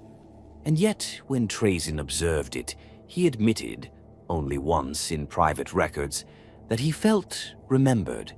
The pod has since been buried beneath shielding crystal and layered anti-scrying fields, but it still grows. Some of the nursery's inhabitants are clearly not human at all. One pod holds a being that flickers across species, sometimes Eldari, sometimes Tau, sometimes Necron, sometimes something else. A protean template, endlessly rewriting its identity in sync with unknown stimuli. Trayzn refers to it as the concordant child. Another pod displays an embryo coiled in a double helix of living metal and organic bone, bound together with what appears to be soul stuff harvested from the warp. It hums a lullaby audible only to those who've lost a sibling. A warrior poet from the White Scars once visited the chamber. Upon standing before this pod, he began reciting verses from a poem that does not exist in his culture. His heart failed seconds later, and his last words were, "He forgives me." Trayzn keeps that recording under lock. Perhaps the most disturbing feature of the nursery is the black incubator, a perfectly smooth pod larger than all the others, positioned at the vault's center. It is sealed. It does not show any form of energy reading, biological activity, or movement. And yet, it is worshipped. Not by Trayzn, not by the cryptex, but by the other pods. When readings are taken, the surrounding stasis cradles show subtle alignment drift, slowly turning toward the black incubator. Once every solar month, their bioluminescent readings pulse in harmony, as if acknowledging a mother, a god, a central pattern. Trayzn has not dared to open it. He does not know what lies within. He has prepared a contingency.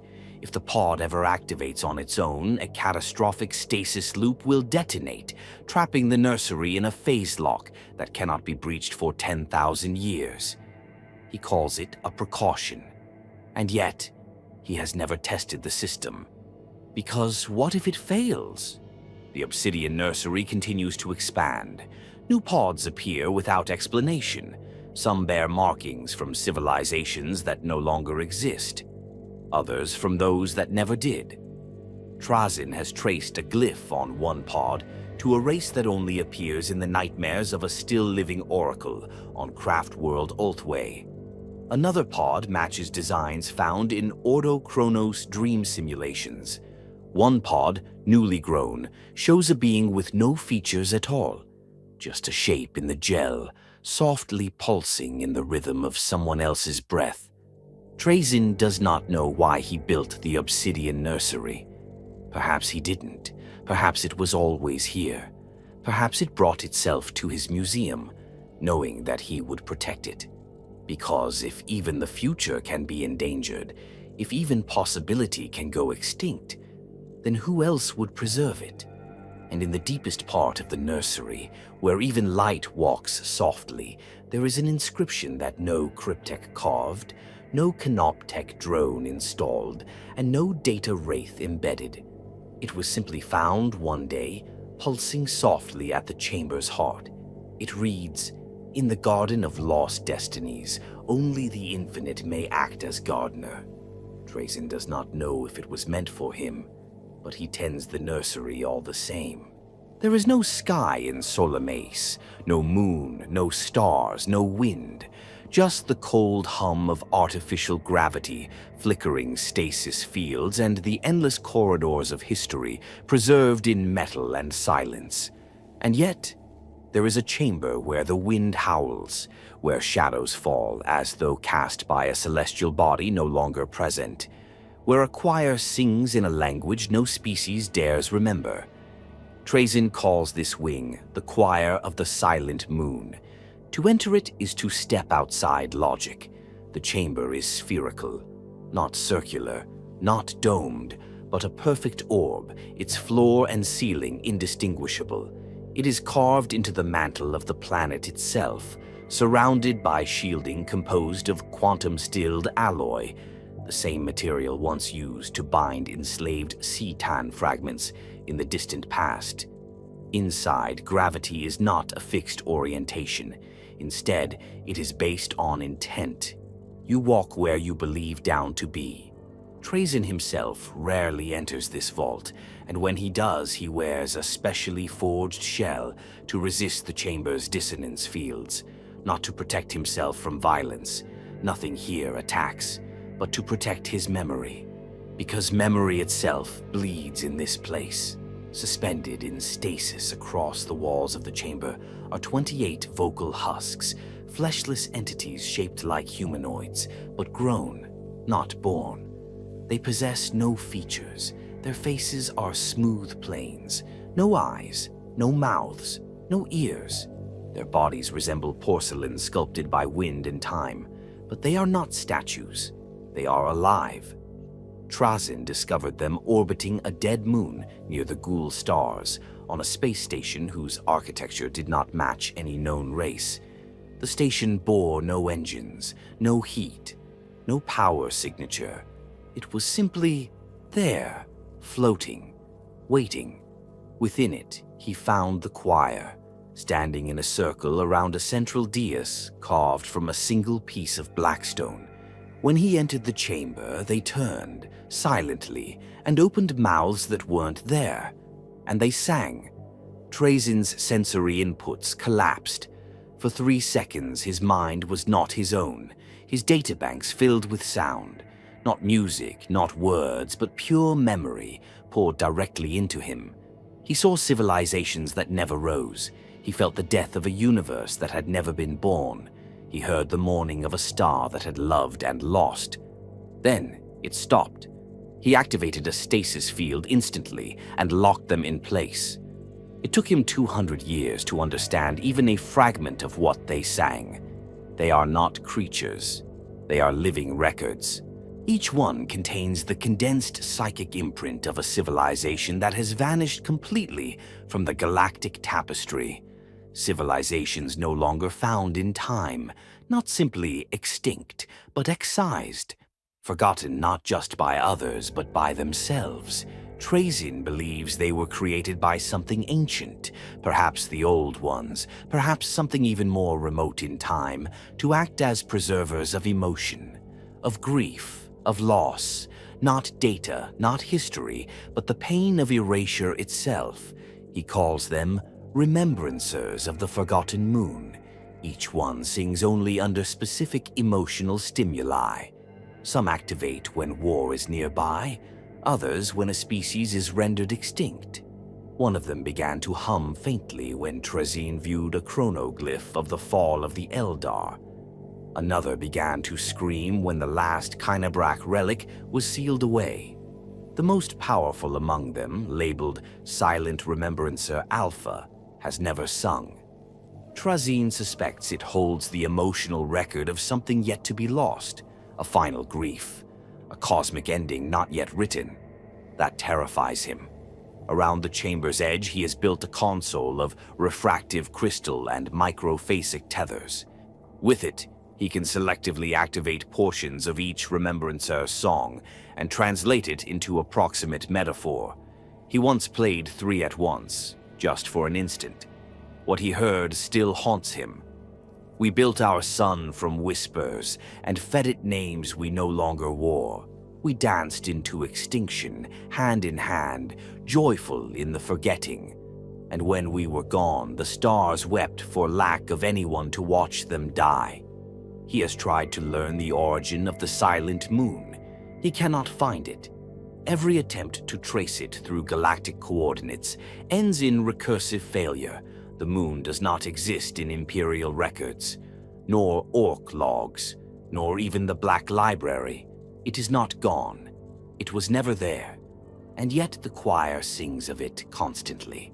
Some have speculated that the silent moon was a psychic construct, birthed in the final moments of a lost species as a way to preserve themselves, not their knowledge or culture, but the pain of being forgotten, a monument to their own erasure.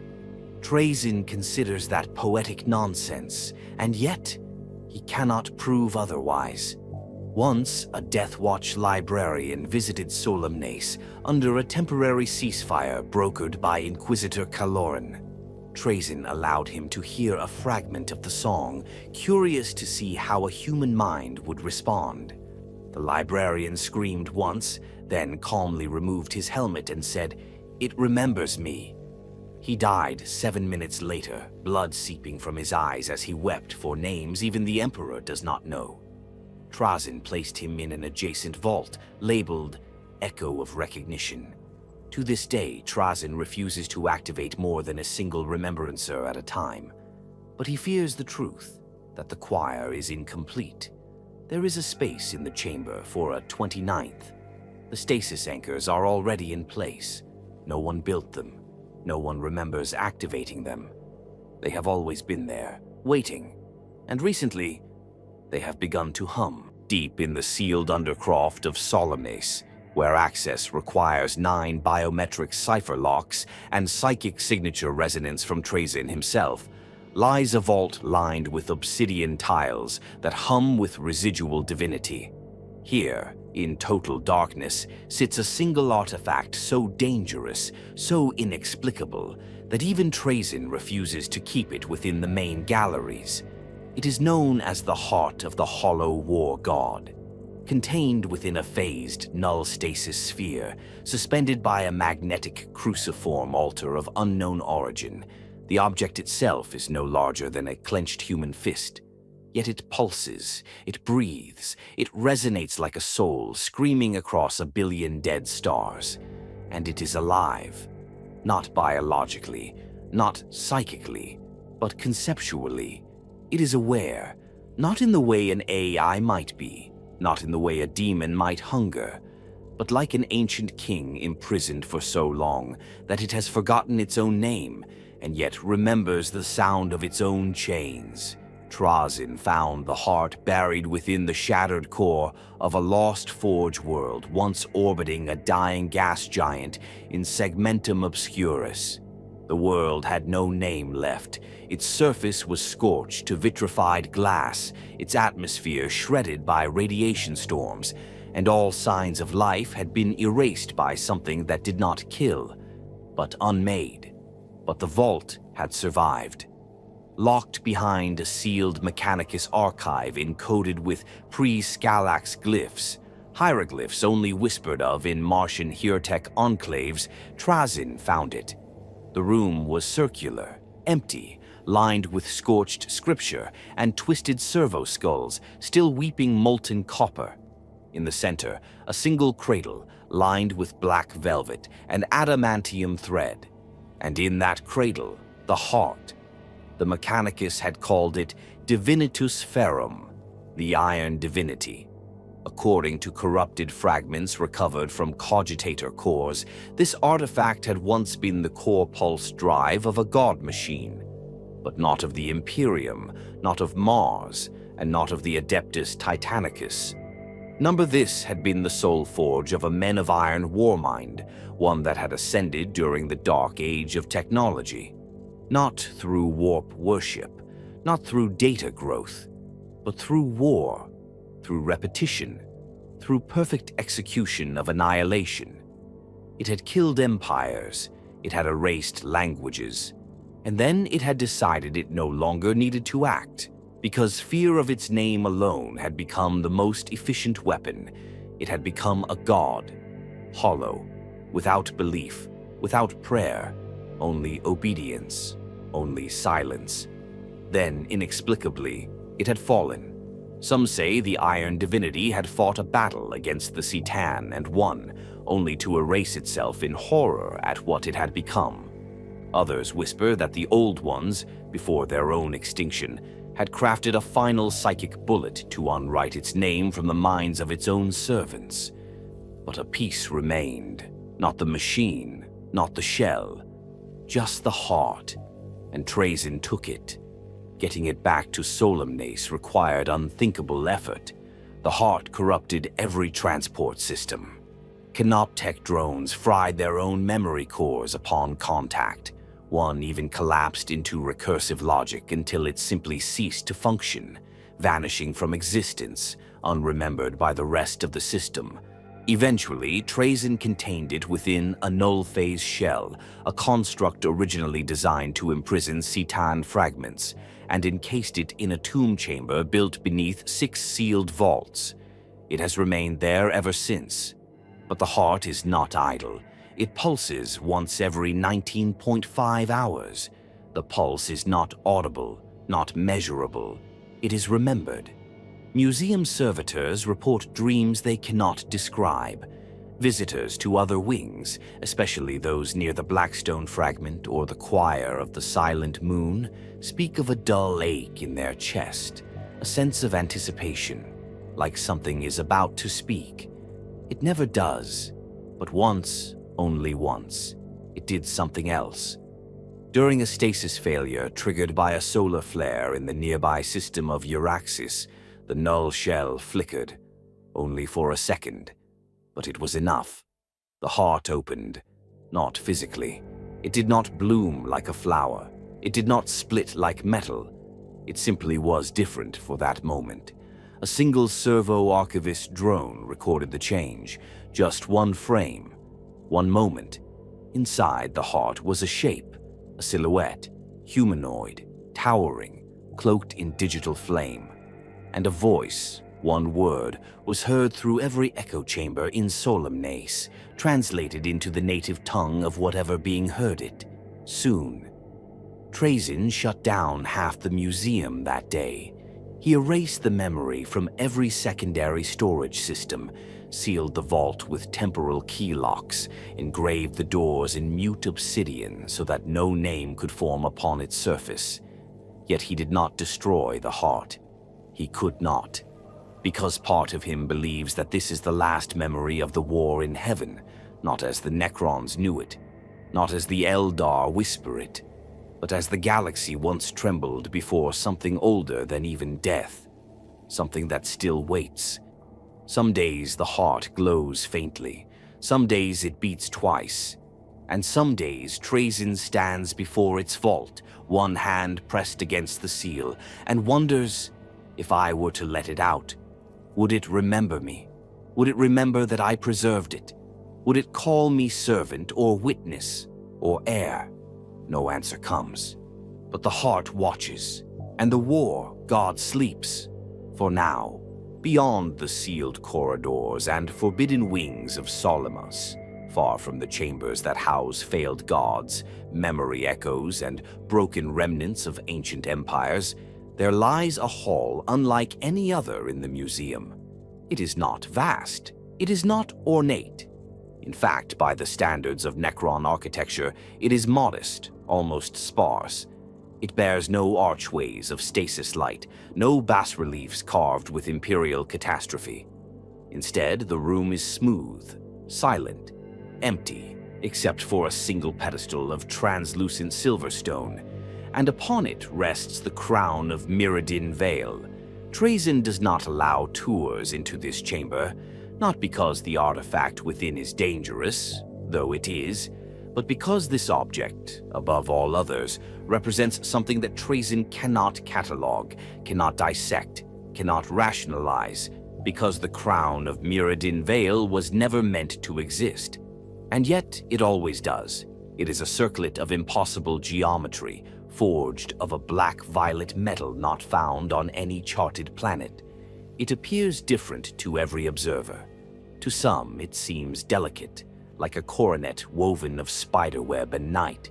To others, it is a war crown of jagged blades and screaming runes. It weighs nothing, it emits no sound, and yet it is louder in presence than a Citan's scream.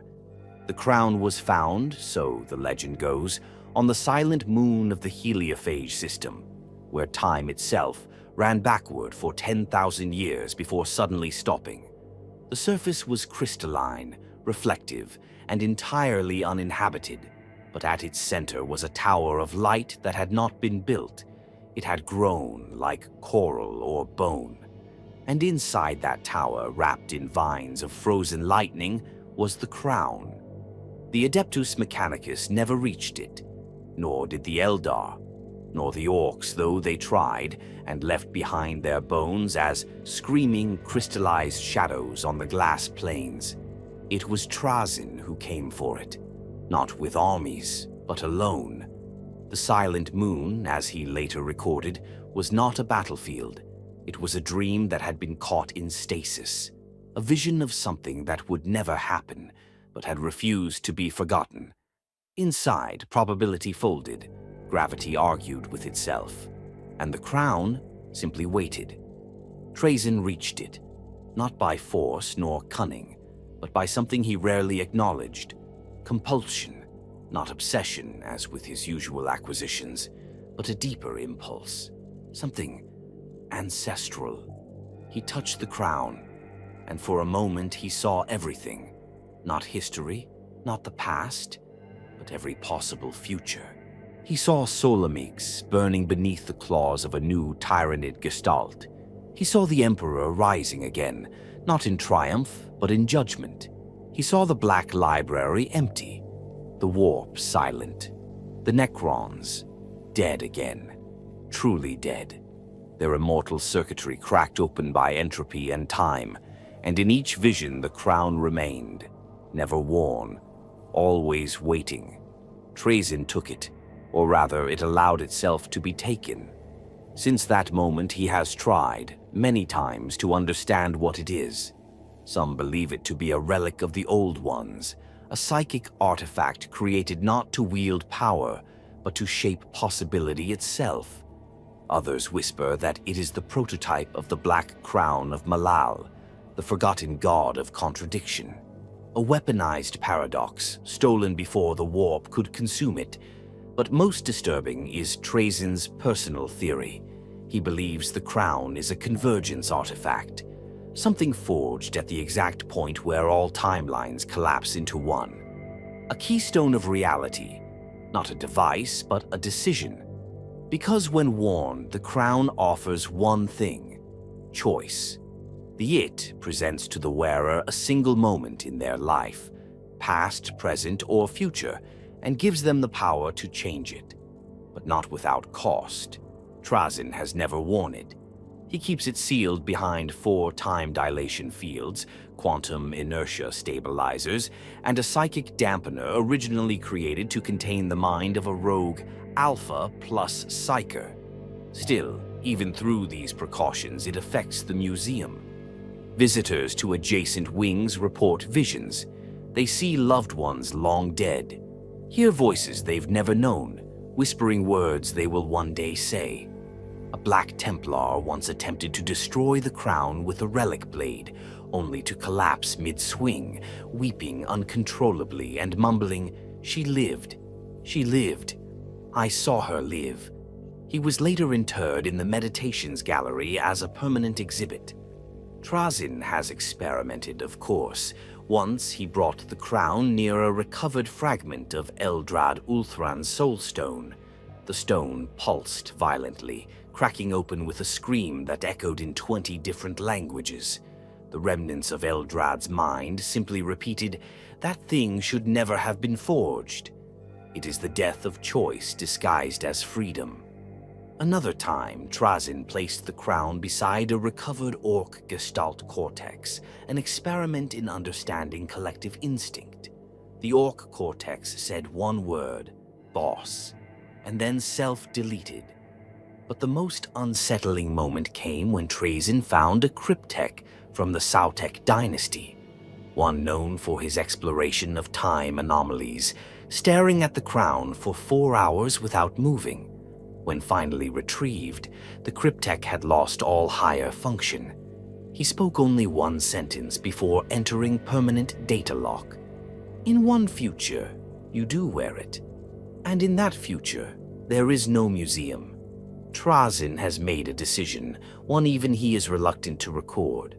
The crown will never be destroyed. He cannot. It resists all forms of disintegration, banishment, or nullification. But it will remain sealed, out of sight, out of mind, out of history.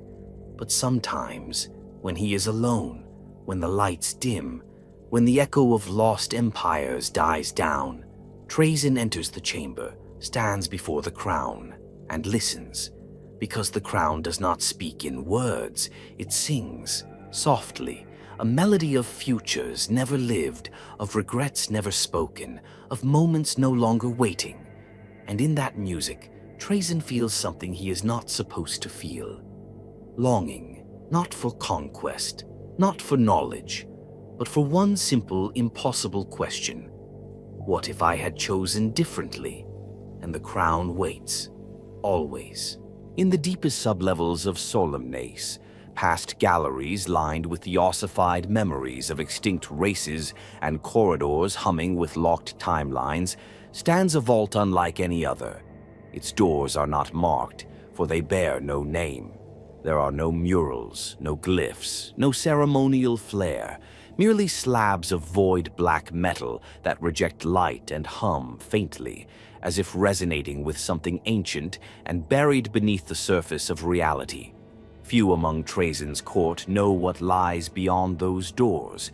Even fewer are permitted to enter. For what rests inside is not a relic of a war. It is a warning from before history. Inside, framed by stasis fields that flicker like oil over water, stands the preserved colossus known as the Hollow Knight of Trayzn Skul. A towering humanoid construct nearly 70 meters tall, it stands rigid, its posture slouched slightly forward, as if wounded in spirit more than in function. Its armor is matte silver, pitted by micro-impacts and warped by unknown energies, with joints wrapped in obsidian-hued sinew that twitch faintly under the influence of dimensional pressure. One of its arms is missing, torn away at the shoulder by some impossibly sharp force.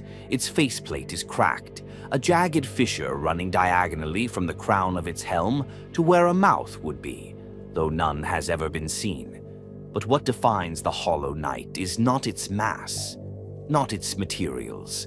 It is the words carved into its body, etched not by tools but by memory, trauma, or perhaps time itself. Its armor is inscribed with phrases in dozens, perhaps hundreds, of extinct languages. Translations have been attempted. None are exact.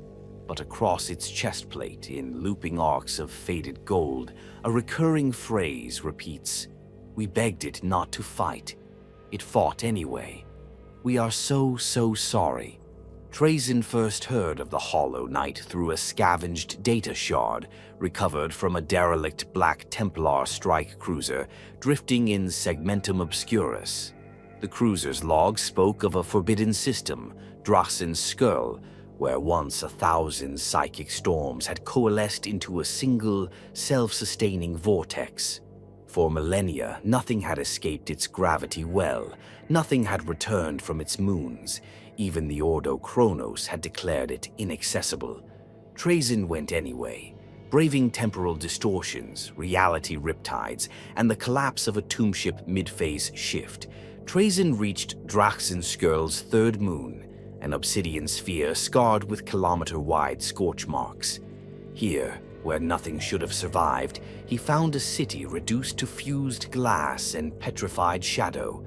The ruins whispered with echoes of annihilation. The air was dead, not just still, but silent, as if sound itself feared the place. At the heart of this ruin was a crater so vast it appeared to have been gouged from the planet's crust by the hand of a god. And within it, the knight, half buried, slumped forward, one arm missing, its sword driven into the ground beside it like a monument to failure. The earth around it was not broken. It had been melted, as if reality had tried to erase the thing and simply failed. Trazyn took it. The recovery effort consumed 3 decades of museum time. Entire wings of Solemnace were placed on stasis lockdown to contain the metaphysical fallout from its translocation. Canoptech drones tasked with its extraction reported false memories of a war they never fought. One custodian-class cryptech suffered a memory loop collapse and began chanting, "The remorse engine cannot forgive itself," until his systems disintegrated. But Trayzn succeeded. The Hollow Knight now stands silent in its chamber. Its blade, half-cracked and fused with crystal growths, rests beside it like a relic at a tomb.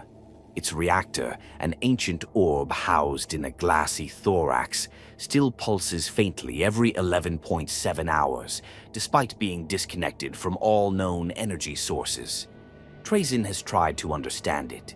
The materials comprising the knight's body do not match any catalogued Xenos or human-forged technology. Its skeletal structure is laced with strands of organic code, data that seems to mutate when read.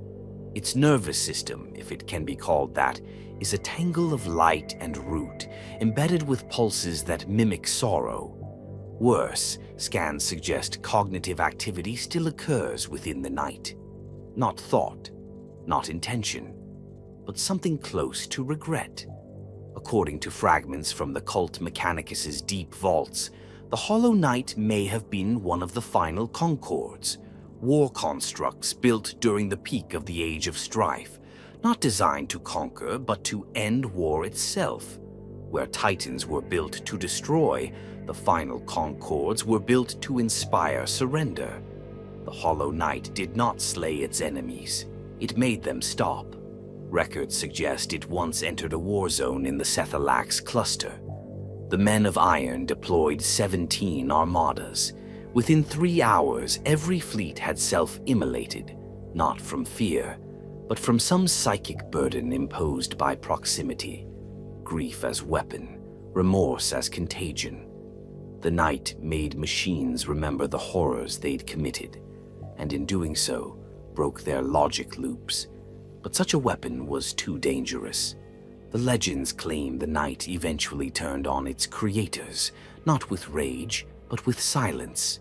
It walked away from the battlefield, into the stars, refused to fight again, and was buried until Trayzn brought it home.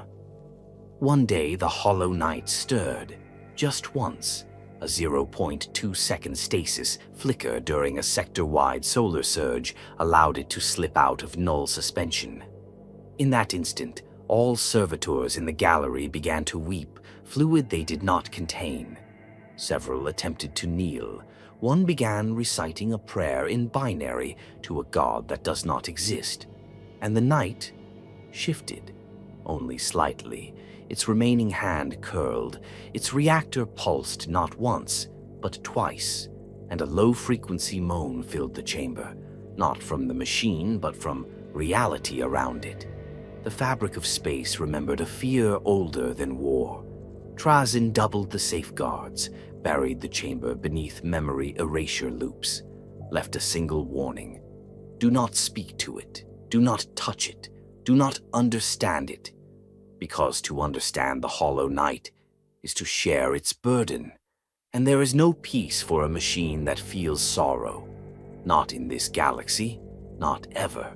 There is a vault in Solemnace that smells of antiseptic oils and decaying ozone, even though Necrons have no need for scent, and the chamber has no atmosphere.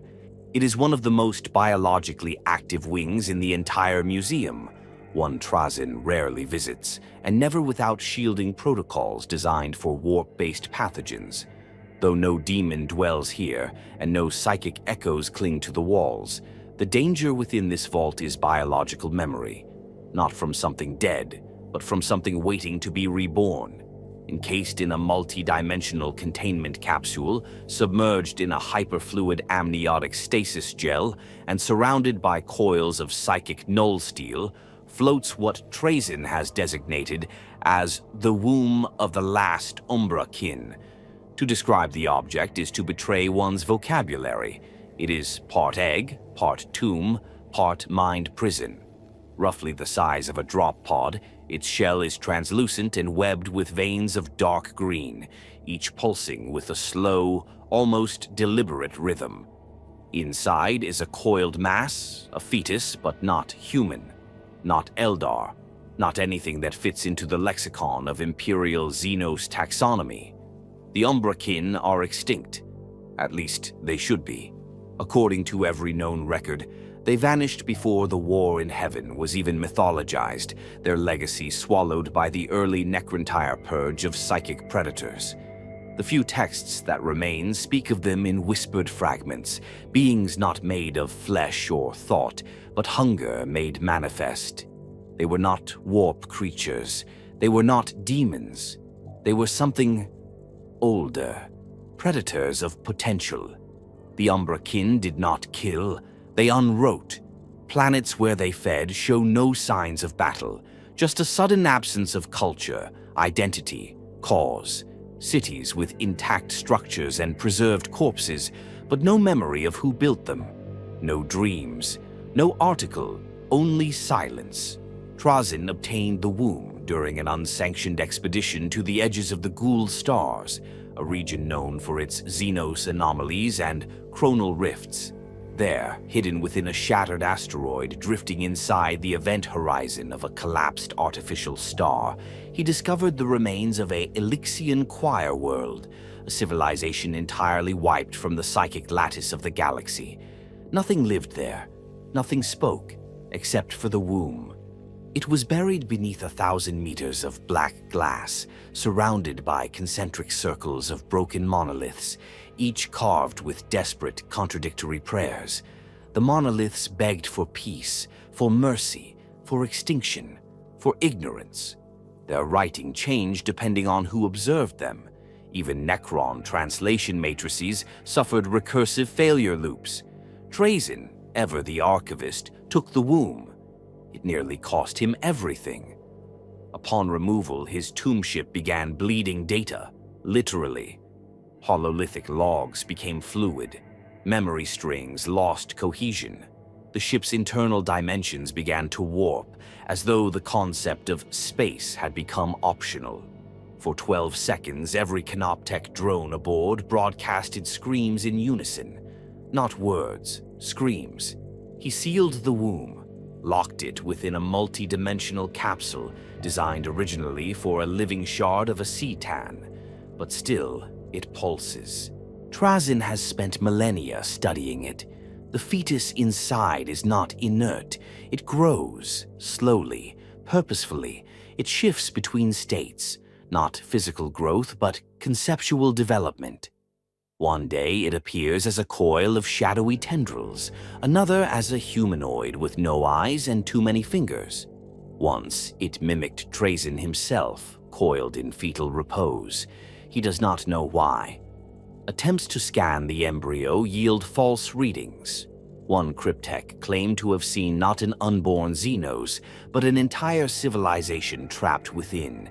Millions of flickering lights, each screaming silently, folded into the creature's potential future. Another theory. The womb does not contain a single being, but the last possible version of a species that exists only when remembered, and Trayzn remembers, which may be enough to bring it back. One particularly reckless experiment involved exposing the womb to a preserved Eldar soulstone. The result was catastrophic. The stone shattered, not exploded, shattered inward like it had collapsed from grief. No energy surge, no psychic backlash, just silence. The spirit within was gone, not consumed, not destroyed, simply forgotten. Not a single record remains of who the soul belonged to. Even the exhibit plaque turned blank. The womb is now kept under constant nullification, wrapped in probability anchors, with Canoptech wardens assigned to memorize fragments of its shape, so that its existence can be fixed in space. Trazyn has learned that if the womb is left unobserved for too long, it changes. Not visibly, but its idea mutates. Once he left it unattended for 113 years. When he returned, it was no longer the womb of the last Umbra kin. It had become the cradle of the first silence. He rewrote the logs, sealed the room in timeless stasis, ordered a memory purge of all attendant drones, and still at night, if such a thing exists in Solemnace, he feels it, watching him, not in hatred, not in hunger, but in curiosity, because the womb is learning. Not from sensors, not from energy, but from him. It is becoming what it needs to be, what it once was, through the act of being witnessed. And one day it will hatch. Trazyn tells himself he will destroy it before then, that he will gather the full might of the Neolach dynasty and reduce the artifact to entropy. But he hasn't, because part of him wonders, what does a creature born from forgotten extinction become in a galaxy this broken? And what if, just once, he preserved something not to display it, but to warn the future? Among the infinite corridors of Solemnace, where Trayzn stores memories of extinct empires, failed gods, and impossible wars, there lies a narrow chamber unlike any other. It is unguarded, unadorned, and entirely silent. This is not because it is forgotten. It is because what rests inside is too sacred for memory and too dangerous for reverence. This is the sealed vault of Saint Kalia's breath. The door itself is plain, copper-colored, bearing no Necron glyphs, no preservation seals, no dimensional locks. But it resists all attempts at opening with something more absolute than force. Faith. The vault does not respond to will, to violence, to reason. It opens only once every 100 years, and only for Trayzn. Even he does not know why. Inside is a dais made of dark stone, weathered by time and blood. Resting atop it is a relic so unassuming that many visitors, those rare enough to be allowed into the inner sanctum, walk past it without notice. A shattered rebreather mask, bronzed and ancient, split at the seams, lined with cracking sealant. Useless. And yet, it is one of the most powerful artifacts Trayzn has ever acquired, because this is the final relic of Saint Kalia of Iralinth, a figure lost to imperial records, remembered only in fragmented texts, unapproved shrine songs, and heretical murals scrubbed from cathedral walls. But Trazyn remembers her, because he preserved the moment of her death. St. Kalia was never meant to be remembered. A former decay in the 27th Vostroyan Field Regiment, she was known not for miracles, but for stubbornness. During the siege of Irelinth, a doomed Forge moon overrun by traitor titans, Kalia stayed behind when the evacuation failed. No one ordered her to. She simply refused to leave the wounded. When the traitor engines breached the central spire, she climbed into the collapsed vent tunnels, crawled through slag and rot. Her rebreather failed. Her lungs began to collapse, but she kept crawling. She carried, one by one, 11 patients from the triage pit to the last functioning escape module. None were combatants. None were special. And yet, she saved them. The 12th time, her body failed. She died inches from the lift door. And in that moment, the Mechanicus rights claim something happened. The air around her, thick with chem clouds and promethium ash, cleared.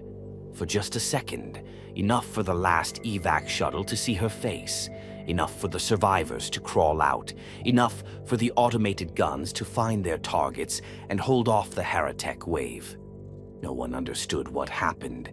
The Mechanicus called it a venting anomaly. The survivors called it a miracle.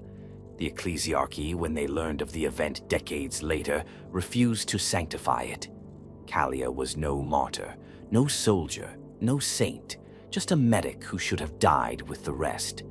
But on Solemnace, her breath, the final failing gasp that cleared the corridor and let 12 others live, still exists. Trayzn has preserved it. He recovered the mask from the ruins of Irelinth centuries later, after the moon was scoured clean by Exterminatus for reasons unknown. The Mechanicus had buried her records, deleted every file, but memory lingers in relics. The mask was found embedded in a fused medical kit inside a collapsed bunker that should not have survived the orbital strike. Trayzn recovered it personally, and when he brought it aboard, something shifted. The air around the artifact became easier to breathe, even for Necrons who no longer needed lungs. Decay halted. Oxidation reversed, not because of stasis fields, but because Kalia's final breath still clung to the mask. It is not psychic. It does not glow. It does not whisper.